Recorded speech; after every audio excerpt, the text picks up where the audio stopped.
WayofTime here, bringing to you another episode of EEPower. So I went and created some stuff. Don't mind this, I was doing some testing with the electric sorter and was trying to figure out exactly how it works.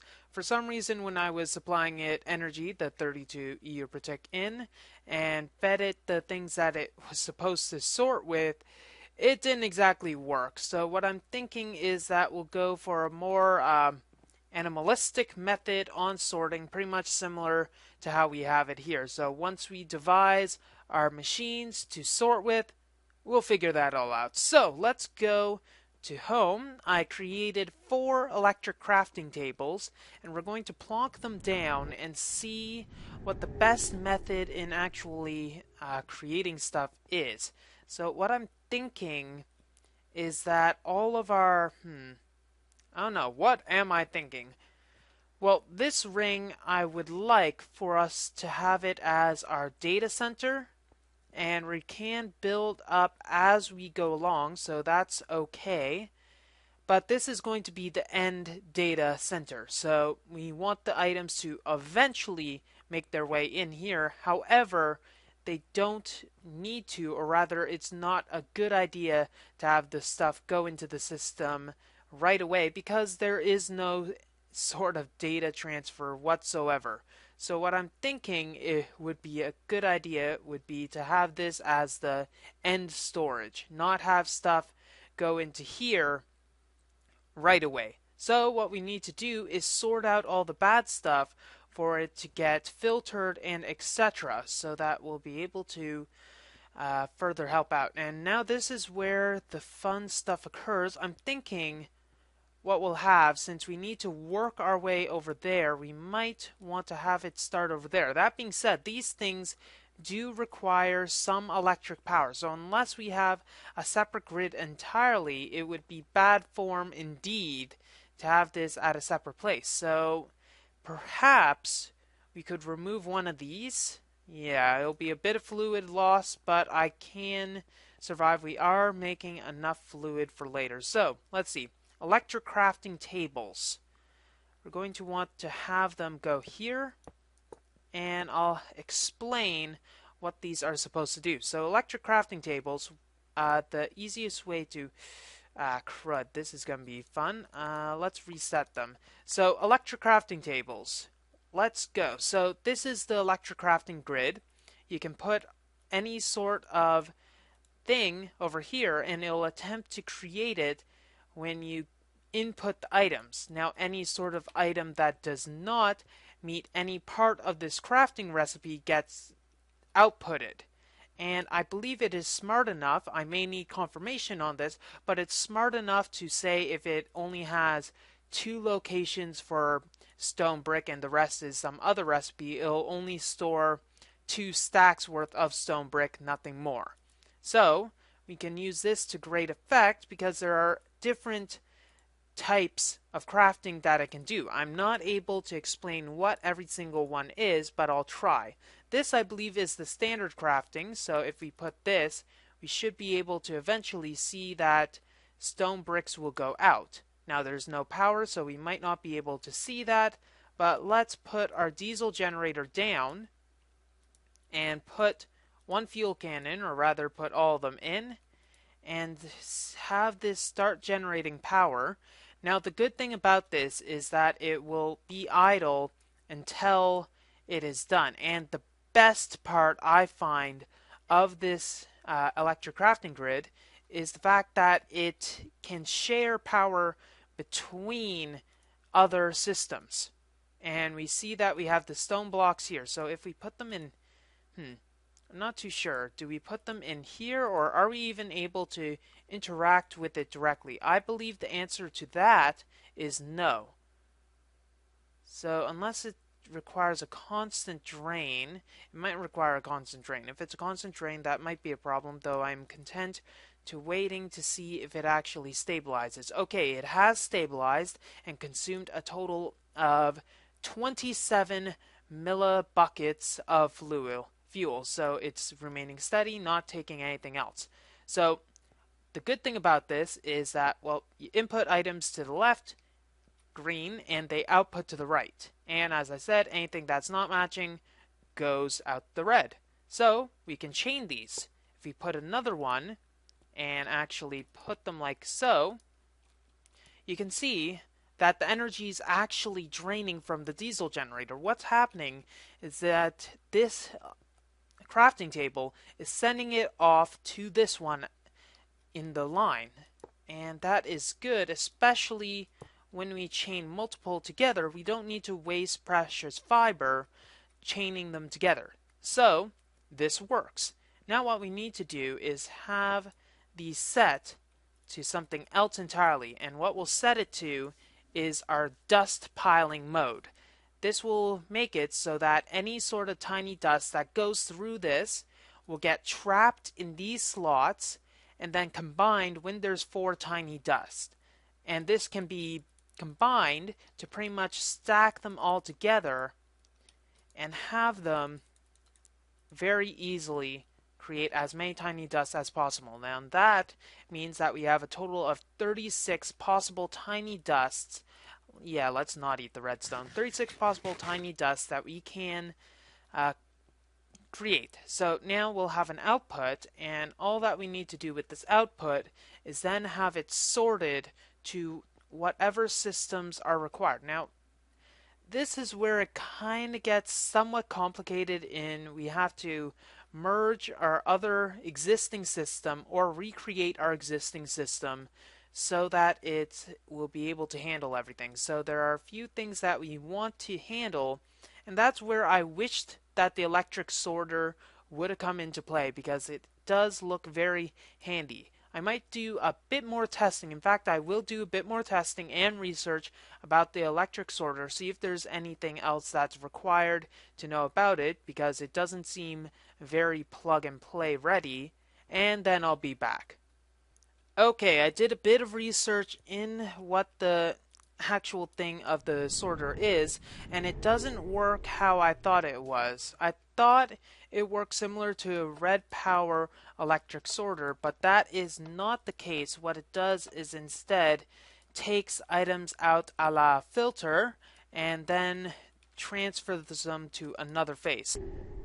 Okay, just a few things to start off with. One, I did test the electric sorters a bit more extensively in my test world, and I finally did manage to get them running. Apparently they did not have enough energy in their buffer system, so that probably was the main root cause of all the issues. Secondly, we got our item tesseract, or rather, this is thirdly. Don't want to jump the gun, sorry folks. Secondly, I'm not going to be using the electric sorters yet because they are a tad expensive for what I want to do right now. So I'm going to leave them for a different time. However, we're going to still do a bit of testing with this. Okay, so first of all, we can see that the item goes through and the liquid ducts do manage to make their way. Now I wonder, do these actually output when there's nothing out there? If you can actually go in. And no, it does not, so it does need an inventory.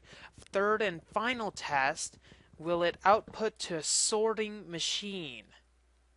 Okay, set it, and we're going to need to set it to correct mode that will allow for a default pathway, and then just simply go to one of those bad boys. I wish I could have it as a, wait a second, I can.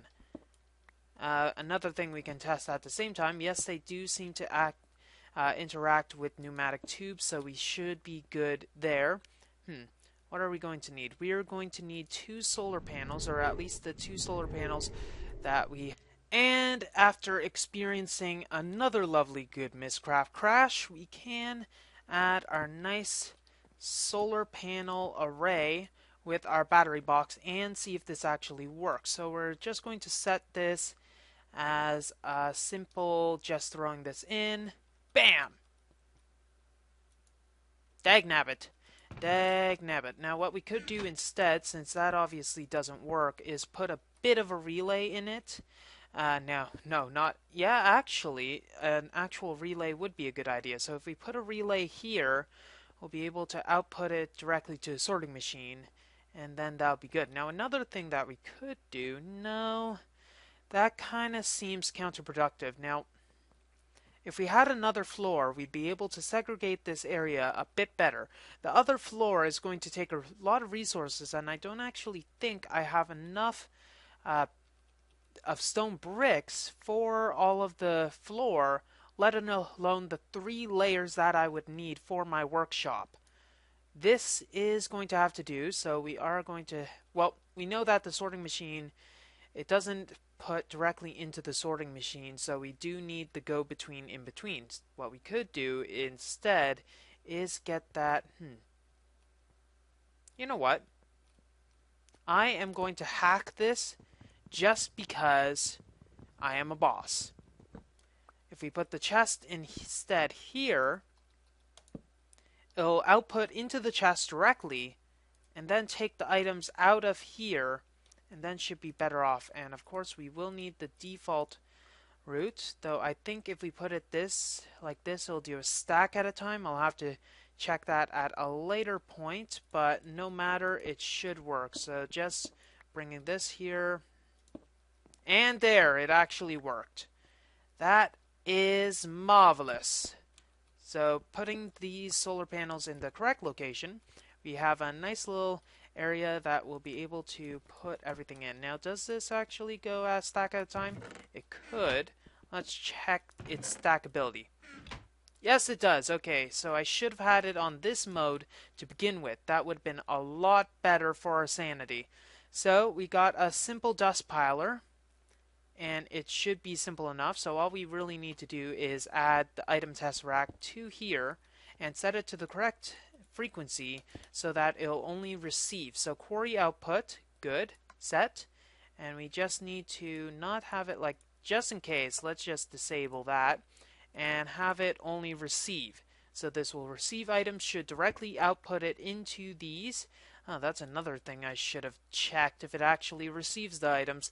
That would have been good, would have been smart, would have been something that I assumed that Greg would have already sensed, or Railcraft. No, it's thermal expansion, idiot, sorry. I almost used something a little naughty. Anyways, so it should be able to interact very easily, and we should be good. Done! Okay, so next part is obviously the thermal expansion integration, which is just going to require just a bit of energy, and we'll have a temporary workshop for everything to work on.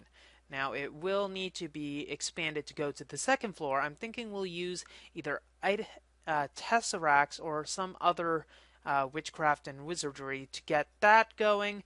But oh well, them's the rules. So we have our nice little powered ferni, and we're going to want to put them on some sort of energy. I'm thinking we'll just put our powered furnaces here for now. That'll probably be the best, and have obviously these pneumatic tubes going for the inputs, and we'll need the output. The output will probably have it as this is where a better floor would come into play much more nicely. Let's think a bit. Okay, time to get a little funky and get our stuff down. Let's get our nice, lovely little screwdriver, which happened to manage to get it in the correct orientation right away, which I right away managed to mess up. So just going over here, and this will be, I think this floor, I will have it as somewhat industrialized to just make it look fun. And we'll have our relays just outputting to our powered ferni, which will then output, and this is where I think it needs to differ slightly from the other method, in the fact that I think we should start using item tesseracts to get it back to the centralized sorting area.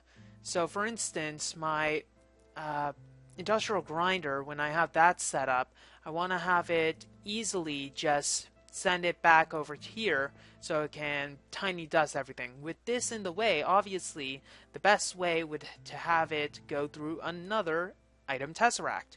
Now that gives obviously a few complications. Another bunny it also gives, though that's just because Greg is a very generous guy. However, another thing that it does give when using item tesseracts is not having tubes everywhere in the place tightest, which is a bit of a good thing to have in my humble opinion. So we're going to be using that to our advantage. So obviously just a simple relay here. We'll send it all over here. We're going to need to have some energy, which will need to be a little gracefully provided by the void. So that's where we go and gather a few of these, distending our circle slightly. Do we want to distend the circle or have it look obvious that we have there? I think eventually there's going to be some sort of cover for the conduits. I'm going to have it like this for now, or what we could do easily is just move it out back by one, and then we'll be able to have room for all. Come one, come all, we are going to have a ball. So that should be simple. And one thing I noticed is shift clicking for some reason does not work with the Omni wrench. Therefore, I am obligated to search you quite extensively. No, I wish. Depending on who you are, I might have to do that. Anyways, so we're going to make sure our circle is not distended. And because of this, and because of the people who are saying that it's a sphere, not a circle, what we're going to want to do is perhaps get some sort of system where, that is going to be something else I'm going to have to think about. For instance, we want to have this as perfect as possible, so that's probably going to mean we need to have our work area in a designated, area. So, okay, so designated work area, meaning that if we say are close to the circle right here, we're going to want to be like a couple blocks back and put some sort of wall or marking. I don't think a wall would be nice. The part of the charm of the circle is the fact that you can see the concavity of it. Okay, so that's working, and all we need to do is just simply relay our relay once again, and then just get our tubes as well as our screwdriver in the right area. And of course, I am going to get a little crafty here by getting crafting tables. So, now that that's there, we're just going to need to craft a simple tesseract there, and then we should be good at least where the initial setup is. So let me just quickly craft that tesseract, maybe find a way to pen in the bunnies, and then we'll get going again. In fact, let's make a few tesseracts since, hey, I'm in a charitable mood. So, we got 2 item tesseracts, and we have 6 unattuned tesseracts currently getting melted together. So we're going to amalgamate these and have this as, we're going to need a better name for the quarry output. Eventually we'll probably set it to a different frequency name, but oh well. So we just need to output this all so it's facing one direction. And now the only obvious problem with this is the fact that, yeah, it's going there, but where else is it going? So one of the where else's we'll probably solve it by is by having, let's see, one will go there, that much is obvious.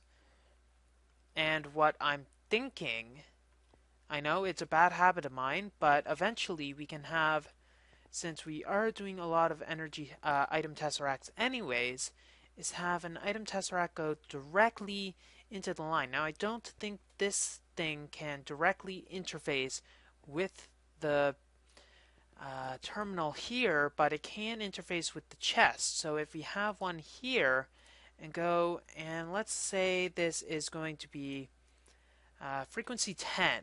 We'll have frequency 10, name this as our storage input, save that, set frequency, and this will be a receive only. So all the items that are sent to the storage will go into here, into the storage. Imagine that. It will go into this chest and get sucked back in.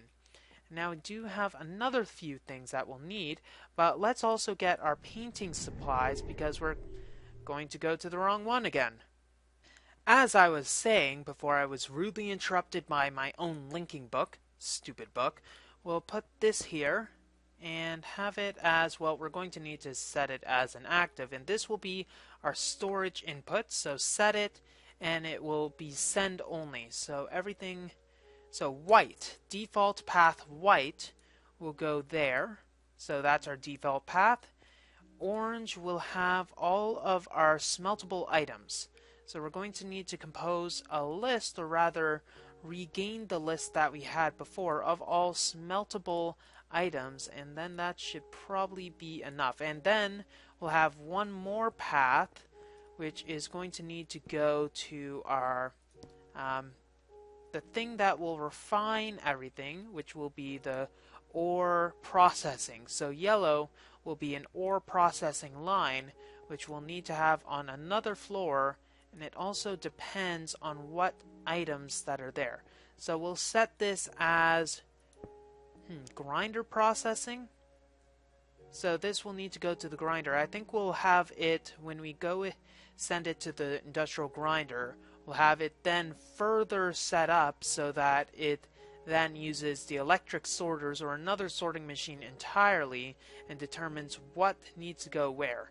But probably by that time, we might debunk with this situation and have it set up so that it uses electric sorters anyways. This is going to be our default, however, and we'll have this as our grinder. And we'll set this as frequency 11. Yet again, writing grinder. Save, set, and send only. So yellow will be our grinder, orange will be our ores. We'll need to have an energy pack that will go here. We might have just one engine or something similar. I'm not too sure how I'm going to set that up yet, but that might scream another Tesseract. Imagine that! I'm not too sure if I want to go Tesseracts yet, or for all I know, I'm going to dispense of all these systems entirely and have it set up as something else. Anyways, let's set up this system so that it's a bit better. Maybe set the item Tesseract to go to the overworld to then grind and send the stuff elsewhere, but that'll remain to be seen. Okay, here we go. We do have item Tesseract here, which is feeding the industrial grinder now. And I didn't want to move the industrial grinder yet, since frankly it works excellently where it is right now, and I don't want to move my power grid just for one simple machine. I'll move the power grid eventually when I have the other floors completed. However, just sending it back here should be good enough for everyone, and that should be good. So the sorting machine is also getting power. We'll eventually remove this entire assembly in hopes of having it a bit better. How many do we have? 2, 3, 4, 5, 6, 7, 8, 9, and slightly less than 2 stacks. Okay, that's not 2 stacks, slightly less than 2 rows. That is a bit better. So we have an input and an output. It's chunk loaded as well, so that's good. And I did take the opportunity to chunk load the top of this area as well. So not too sure what the... I'm guessing that Greg Tech is performing a check whenever you cannot see it and when it's just showing the advanced machine blocks. That's at least what I'm thinking it is. So now that we have everything in place, I'm thinking that everything should work out. We have all of the possible things that can go in there, and all that really is needed to be done is actually get power to our nice little things over there, which will just require, well, eventually we'll get an engine for them, but I think temporarily moving one of these energy cubes of cubiness will be a good idea. So just taking our full one, since investing in an energy tesseract, which takes frankly too much of the energy, will be good. And the wire mill is performing said check, and all of them are performing said check, so we might not be able to see the result right away. However, it will be nice to see. Okay, so let's power up those machines over here. Activate. Forward. Huh, that was odd. Punch, punch, punch. Okay, now we know one way to reactivate them. That'll be nice. So let's get that. Full power, please, son. Thank you very much. So just a quick tap will force them to update. So let's go over here and see what we have. We have nighttime. So let's quickly get these all back on. Ah, I said on, not fake on. I see what you're trying to do. I see what you're trying to pull, and I do not like it. Okay, so now that that's there, let's go home sweet home. All the items should be traversing. Ha! Ha! Ha! And that. Okay, I assume that they may... Yes, they are working all the same. And why are you not receiving the items? That's interesting. Okay, items are flowing everywhere. Why is that? Ah, send only, you moron. Should only send items to the quarry output. Stupid barbarinus thing, blah blah blah. Okay, at least this stuff doesn't need to worry. However, this is problematic. So it's going relatively slowly, checking each and every single individual item to see if it's correct. Or rather, crafting the ones that it can't, but it is going slowly enough. So quickly enough. Now this is the bottleneck, which means eventually if we do get enough power, it should be sufficient in the long term. Now all that we need to do is check when an item actually goes into here. So does it get sent to the system? We should be able to see it in here. So we do see a few items that are already in our ME terminal. Now how much energy are we taking? Pretty much consistently 12 units per tick, which I think I can live with, and all of it is filling up the first storage before going to the second, which I can live with. I can definitely live with. And I did see that we did get some tiny dusts, so it's showing that it is indeed processing all of the stuff. Now, does it go by stack? We're going to have to see that. Okay, it does go by stack, and we are good. Maybe it's actually going faster than it's showing, though I think it does take 500 EU per process of these. I'm not even sure if there's a constant amount drained for this, but the diesel generator is managing to keep up with the task. If we had more diesel generators, we should be able to improve it vastly. However, I'm not ready to invest in the diesel generators there yet. Is there some blockage? No, there isn't. Just getting sent to the industrial grinder, which is also grinding them up. Let's observe our industrial grinder to see how it's holding up. See if there's any issues that it's receiving.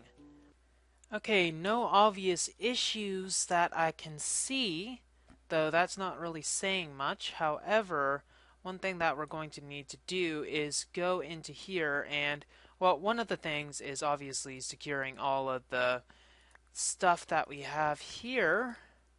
And then, to add insult to injury, we're going to also want to pipe in all of our storage stuff, or rather stored stuff, so that it can go back where it needs to be, because all of these barrels will pretty much have to go.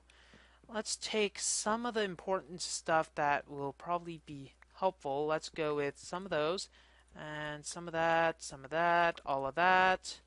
And this is where things get very fun in the fact that no room is good room. So just getting some of that, we can throw it back into here. So this is going to take a few trips to fully utilize to get all of it into our system here. However, I think we will be able to manage quite nicely. So shoving it all in, we'll see that it's a temporary power struggle, but we're getting everything that it needs. So it does, these do seem to work when it's like that, but oh well. So now, to improve the system, what we're going to want to do is eventually fit this with a better industrial craft energy system, and also a more better system for this as well, since frankly I am kind of ashamed in actually having a system that's so poor. However, it will be done quite easily. So things that we're going to want to do in the next episode, let's think of some of them right now. One of them is eventually we will want to expand this system so that it's a bit higher capacity since we'll only have so much storage space. See, we already use 637 bytes of data with just this much in. So this will need a huge upgrade. Second, we're going to want to look into some of the things that we can do with the auto crafting, which will require crafting CPUs and pattern providers. If we check the provider, will be able to store patterns in a huge auto-crafting assembly system. Now what I'm thinking is we'll probably go with a 5 by 5 by 5 system, and that'll be able to store a lot of stuff. So if we start crafting that stuff and alchemicalizing everything so that we get the right materials, I think we should be good for the long haul. Well, that's all the time we have for this episode of EEPower. If you like what you see, don't forget to rate, comment, and subscribe to future episodes. WayofTime here, signing off. Have a wonderful day.